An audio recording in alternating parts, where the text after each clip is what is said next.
তিন শ্রেণীর ব্যক্তির বিরুদ্ধে আল্লাহ বলেন আমি নিজেই কিয়ামতের দিন মামলা দায়ের করব। I will be against them in the day of judgment.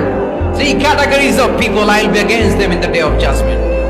তিন শ্রেণীর লোক কিয়ামতের দিন তারা ছাড় পাবে না। আল্লাহ বলেন আমি নিজেই তাদের বিরুদ্ধে মামলা দায়ের করব। এর মধ্যে এক শ্রেণীর লোক হচ্ছে রাজুলুন ইস্তাআজারা জিরান ফাস্তাউফা মিনহু ওয়া লাম ইয়াতি আজরা। একজন শ্রমিক ভাড়া করে তার কাছ থেকে কাজ নিয়েছে কিন্তু তার পারিশ্রমিক আদায় করে নাই। এরকম আছে না নাই?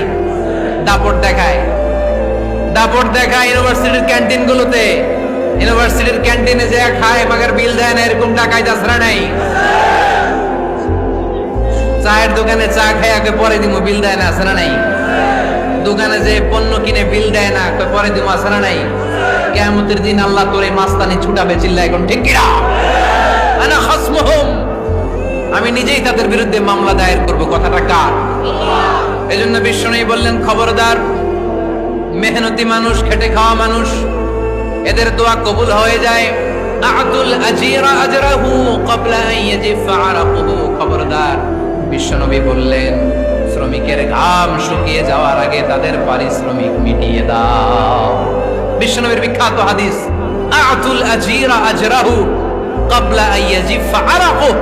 শ্রমিকের ঘাম মাটিতে লাগার আগে, শুকিয়ে যাওয়ার আগে তাদের পারিশ্রমিক মিটিয়ে দাও। কেননা তারা যদি বদদোয়া করে তোমার জীবনকে জাহান্নাম বানিয়ে দিবে কে?